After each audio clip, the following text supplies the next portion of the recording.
Réveille-toi, Gabon, une eau se lève, encourage la peur, qui vibre nous soulève.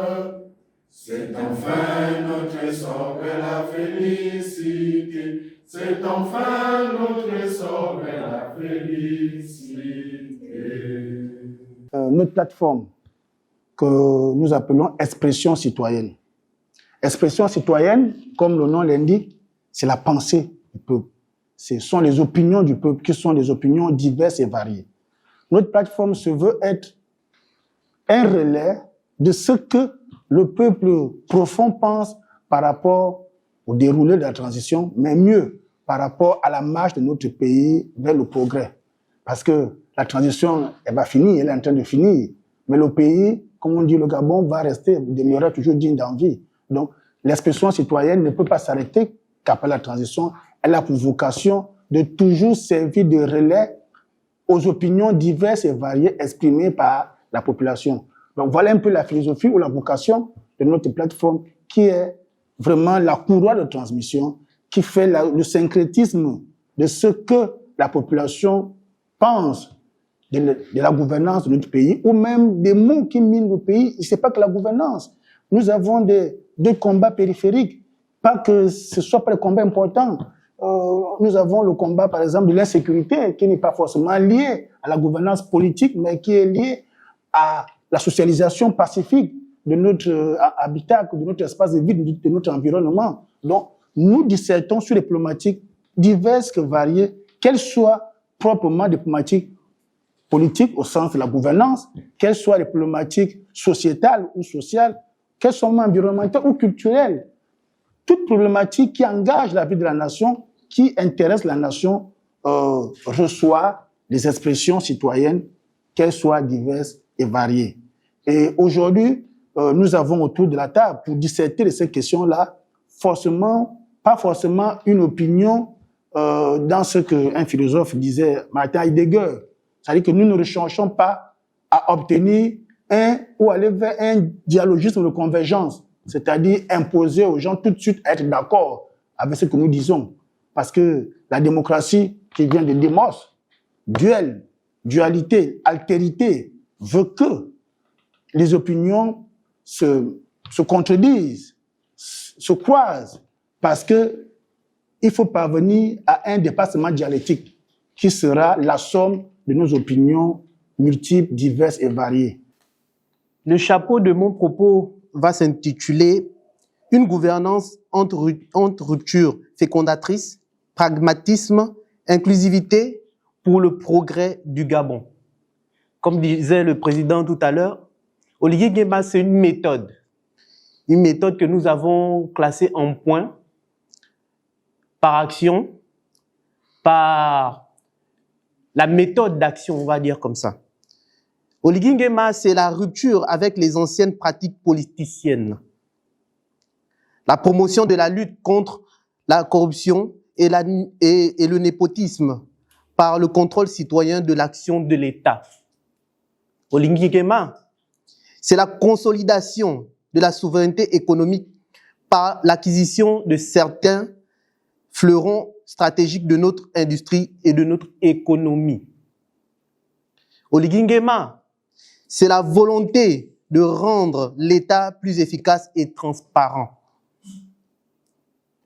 Oligui Nguema, une fois de plus, c'est le pragmatisme et action. Comme vous le savez, le président, il ne parle pas beaucoup.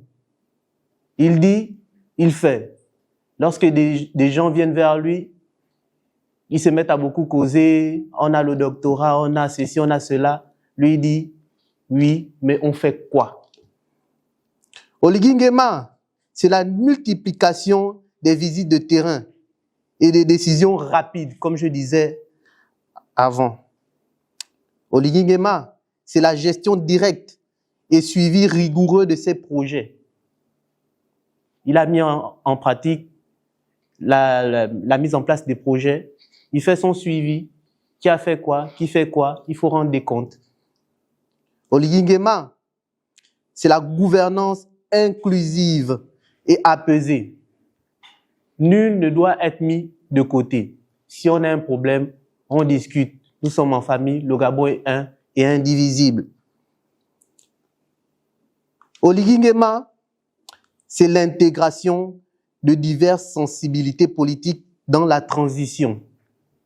Que tu sois de l'opposition, de la majorité, tu as insulté hier, aujourd'hui tu te retires. Tout le monde doit être à la table pour faire vivre le Gabon. Oligui Nguema, c'est la recherche du consensus et de la cohésion nationale. Et pour finir, la restauration en question passe par une gouvernance plus patriotique. Je vous remercie.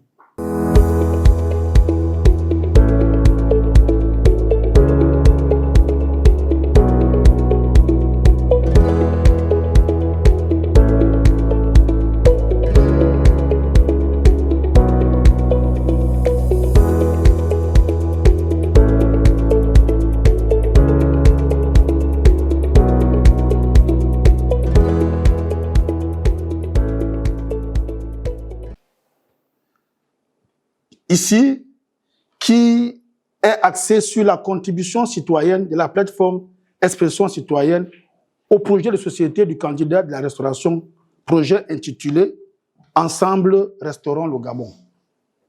Vous avez vu par les médias que certaines plateformes associatives, certains partis politiques, certains citoyens engagés, certains Gabonais dans leur diversité ont voulu témoigner au chef de l'État l'engagement de dire c'est lui notre Josué, c'est lui notre Moïse, c'est lui notre sauveur en un point. Et en tant que sauveur, la démarche sacrificielle qui devait être celle de la population était de dire Excellence, Monsieur le Président de la République, nous savons que vous n'en avez pas besoin, mais nous allons modestement et symboliquement pour montrer l'attachement qu'on a pour vous et le besoin que nous ressentons à vous voir continuer votre offre, nous allons vous aider à payer votre caution.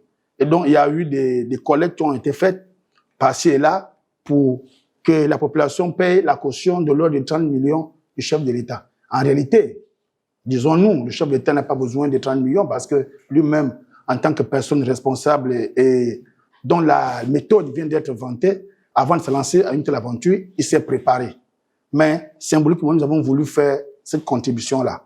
Mais nous nous sommes dit, on ne fait pas tous la même chose, ou on ne doit pas tous faire la même chose. Les autres ont contribué financièrement, mais nous savons que l'élection présidentielle, c'est la rencontre d'un homme et son peuple. Cette rencontre se fait sur la base d'un contrat social, pour parler comme Jean-Jacques Rousseau. Ce contrat social-là, c'est le projet politique, le programme politique, le projet de société que le chef de l'État va devoir présenter aux Gabonais. Avant que celui-ci ne soit décliné, nous avons eu l'avantage de travailler avec les équipes du ministère de la Jeunesse pour présenter un peu les attentes de la jeunesse par rapport au programme politique qui devrait être celui du chef de l'État. Et ce document-là, il y a un mois de cela, a été envoyé à qui de droit pour contribution citoyenne de ce que les collaborateurs du chef de l'État étaient en train de préparer le programme politique du président de la République. Et donc, ça fait un mois que ce document a été envoyé à qui de droit. Aujourd'hui, c'est juste l'occasion de présenter à la nation que notre plateforme, comme nous l'avons déjà fait lors du dialogue national inclusif, nous avons envoyé un document de contribution par rapport à ce que nous pensions être plausible pour la restauration qui était le leitmotiv du dialogue national inclusif. Aujourd'hui, nous avons fait ce document-là qui est une contribution citoyenne de ce que notre plateforme et les Gabonais qu'on a consultés ont pensé être par rapport à ce que nous espérons de la gouvernance du chef de l'État, par rapport à ce que nous espérons de l'orientation politique que le chef va avoir. Vous allez me dire que le programme de société n'est pas la panacée, parce que notre pays a l'avantage d'avoir des beaux textes, des belles réflexions, des belles intuitions, mais généralement, il manque le carburant pour mettre tout cela en œuvre. C'est pourquoi nous avons disserté sur la démarche d'évolution. Une démarche d'évolution, c'est 3 axes majeurs pour restaurer. Parce que c'est quoi la restauration? Lorsque nous sommes allés auprès des populations, ils nous ont dit, votre restauration là, c'est devenu un slogan politique ou une vue de l'esprit. Voici ce que nous voulons voir prendre corps dans la restauration. Et donc, on a conceptualisé ces contributions des citoyens en 3 axes. La restauration est d'abord une restauration de notre structure sociale. Quel Gabon nous voulons demain? Une restauration de notre structure sociale. La restauration est aussi une restauration de notre infrastructure économique. Quel est le modèle économique que nous voulons implémenter pour faire avancer notre pays? Donc, on a là une restauration, je disais, sur 3 axes. Premier axe, restauration de la structure sociale. Le dessein du Gabon, le rêve du Gabon. La restauration de notre modèle économique, de notre infrastructure économique. Et enfin, la restauration de nos mentalités. Ce que nous avons appelé la superstructure. Oui, il faut restaurer la structure. Oui, il faut restaurer l'infrastructure. Mais surtout, il faut restaurer la superstructure. En son temps, j'ai eu l'occasion de côtoyer un membre du gouvernement qui a été ministre de la réforme de l'État. Il s'appelait Excellence Joël Pono Opapé. Premier gouvernement post-2016. Et au cours d'une réunion publique, il nous disait que j'ai le ministère le plus difficile. On dit, mais les autres qui ont le pétrole, l'économie, ils disaient parce que le plus difficile à mettre en œuvre dans la marche d'un pays, c'est réformer les mentalités. Parce que les mentalités ont ce qu'on appelle une résistance au changement. Les gens qui ont été habitués à faire les choses d'une certaine manière éprouvent toujours de la résistance au changement. Le changement n'est pas décrétable, c'est pas une sentence, pour parler comme Héraclite, qui tombe du ciel. Le changement, c'est un accompagnement perpétuel, permanent, progressif, parfois qui nous amène à une démarche à tâtons. On réussit, on échoue, mais on doit aller de l'avant pour changer. Et j'aime bien parler de l'économie, bien que n'étant pas proprement économiste de formation, mais parce que l'économie, c'est le cœur de l'essor d'un pays. Et je veux remercier mon très cher ami et frère, le DG d'une société qui fait un success story du Gabon. Parce que nous, si on a un problème au Gabon, on ne sait pas valoriser nos jeunes élites, nos intellectuels. Il a une société qui fabrique les parpaings, les briques en terre cuite. Aujourd'hui, c'est devenu un modèle tellement prisé que, comme m'a dit, c'est un jeune Gabonais qui a cette société-là. Et c'est chez un ministre que j'ai découvert votre société et qu'on m'a parlé de vous. Aujourd'hui, c'est un privilège que vous soyez là, parce que voilà le succès que nous voulons pour notre pays. Les jeunes qui innovent, les jeunes qui osent, et c'est l'économie qui fait le pays. Donc, quand on parle de la question de l'emploi, mais l'emploi, dans aucun pays au monde sérieux, on ne peut régler la question de l'emploi avec la fonction publique. Je suis un soutien du président Oligui, mais je ne peux pas encourager le président Oligui de penser que la fonction publique va régler le problème de l'emploi. C'est pas possible. Les gens qui, au début, ont amené le président public vers ce chemin se sont fourvoyés. Parce que dans les pays modernes, l'économie de marché, c'est le secteur privé qui porte la croissance et l'emploi. Donc, il faut créer les mécanismes pour booster le secteur privé. Il faut créer des champions nationaux. C'est cela au Japon. C'est l'élite, c'est les porteurs de projets, ce sont les champions nationaux qui sont célébrés, et ça, c'est des vocations. Voilà tout ce que nous avons mis dans nos documents. Nous pensons que la fonction publique ne peut pas être la panacée. Elle ne peut même pas régler la question du chômage. Parce que quand vous recrutez, cette année, c'est à peu près 10 000 postes budgétaires qui ont été octroyés.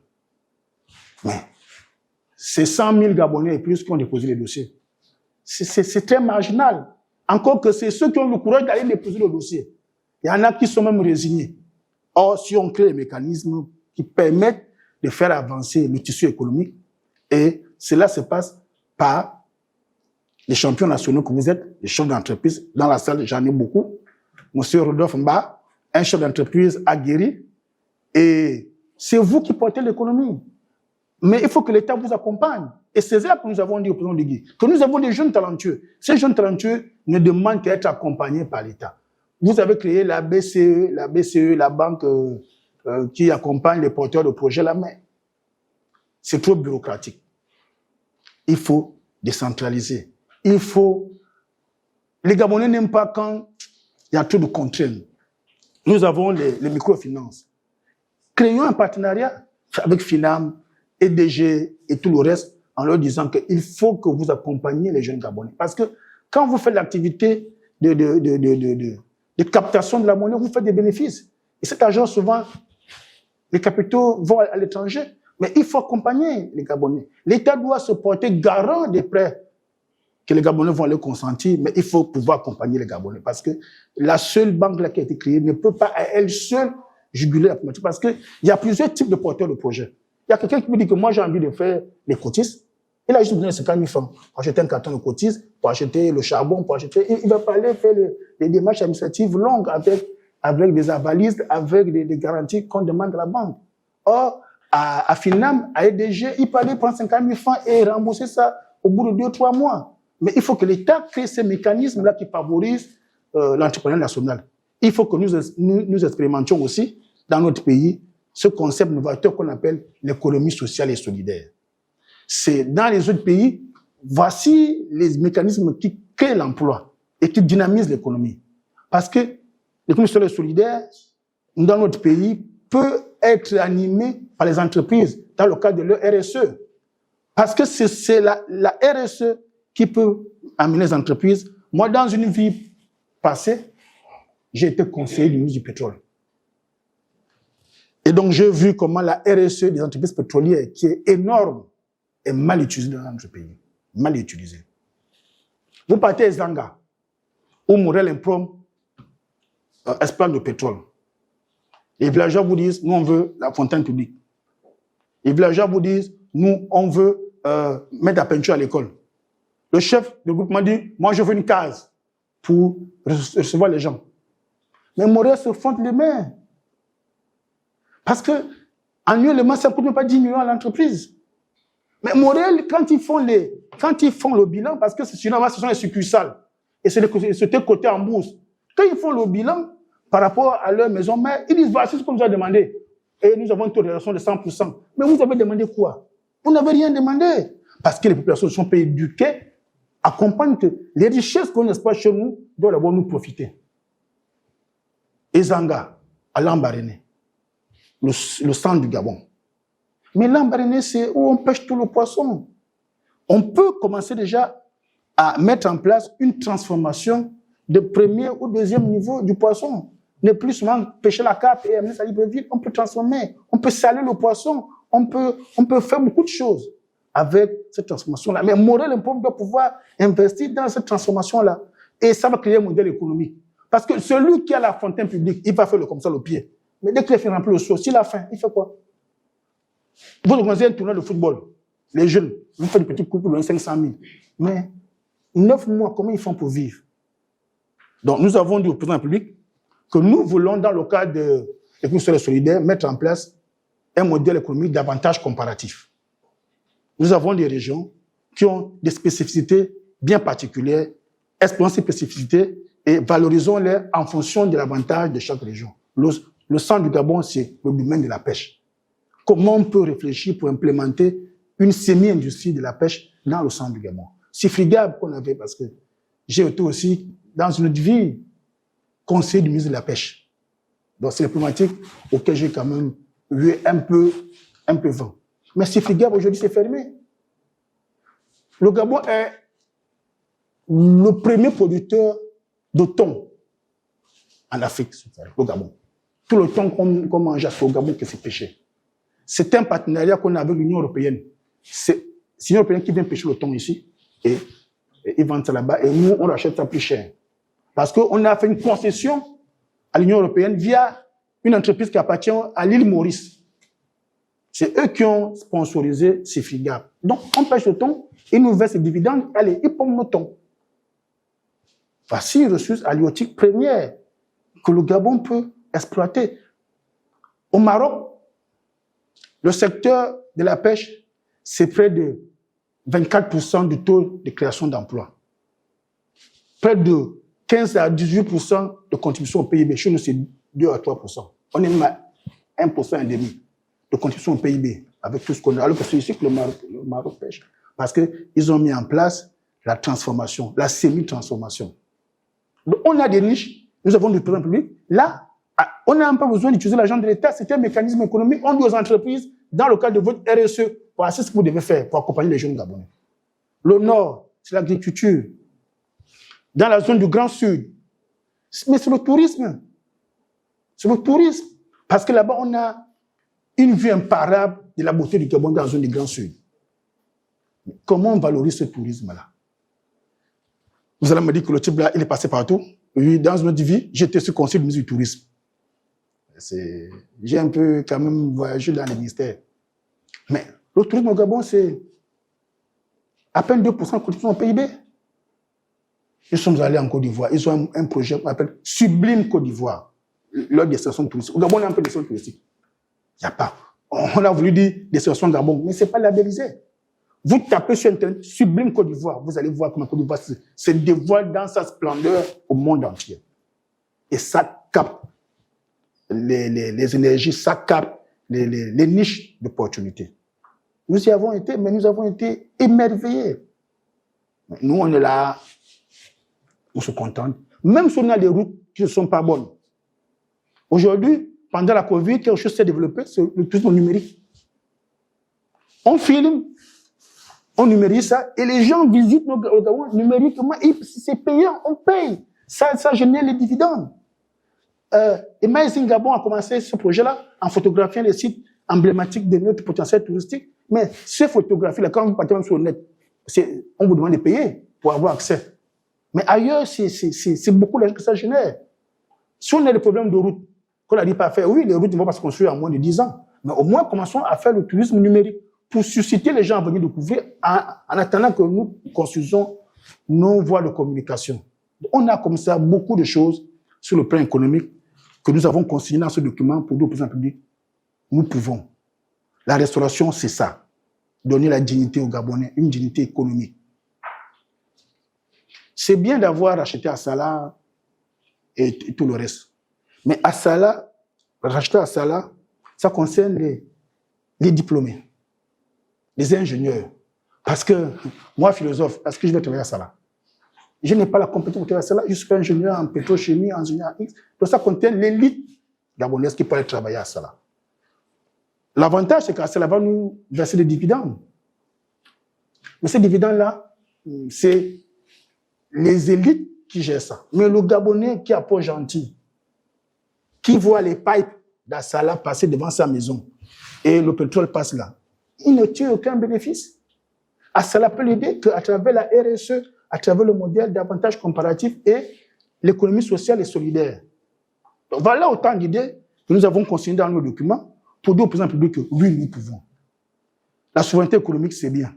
Et un des points sur lequel le président public a eu de l'avance par rapport à notre réflexion, c'est la question du protectionnisme éducateur. Tous les pays, c'est comme ça que ça se passe. Lorsque Obasanjo, avant de quitter le pouvoir au Nigeria, il a dit « je dois laisser 30 milliards, je dois laisser 30 milliardaires nigériens dans les domaines souverains de l'économie. » Une décision politique d'un chef d'État. Il a dit « chaque Nigérien qui a un savoir-faire dans un domaine quelconque et qui a pignon sur eux, je vais vous rencontrer et je veux que vous me proposiez des mécanismes qui feront que dans 5 ans, nous ayons nous-mêmes nos propres milliardaires qui gèrent nos secteurs stratégiques de l'économie. » Les Tony et Lumiluko, nous, aujourd'hui, nous applaudissons. C'est un bénéficiaire de ce programme de Obasanjo. Dangote, c'est un bénéficiaire de ce programme de Obasanjo. Aujourd'hui, dans chaque domaine du Nigeria, vous avez un Nigérien qui prospère et qui est milliardaire dans ce domaine, que ce soit dans le domaine du pétrole, dans le domaine de la banque, dans le domaine du BDP, chaque Nigérien, il y a un Nigérien au moins qui prospère. Décision politique. Et donc, nous, au Gabon, on peut le faire. On peut le faire, mais il faut casser l'habitus de classe. Qui veut que certains doivent demeurer en bas, d'autres en haut? Non, la société des serfs et des seigneurs doit être cassée. Parce qu'on a l'idée que si un Gabonais est riche, il devient insolent, il devient arrogant. Et les politiciens, les gouvernants ont réticence. Bon, Obasanjo aujourd'hui n'est plus président de la République. Mais Tony Elumelu Dangote, ils font la fierté du Nigeria à l'international. Aujourd'hui, la postérité gardera de lui que c'est lui qui est venu nationaliser l'économie nigérienne dans les secteurs stratégiques. C'est ça qu'on appelle le protectionnisme éducateur. Le président a commencé avec Taxi Gab.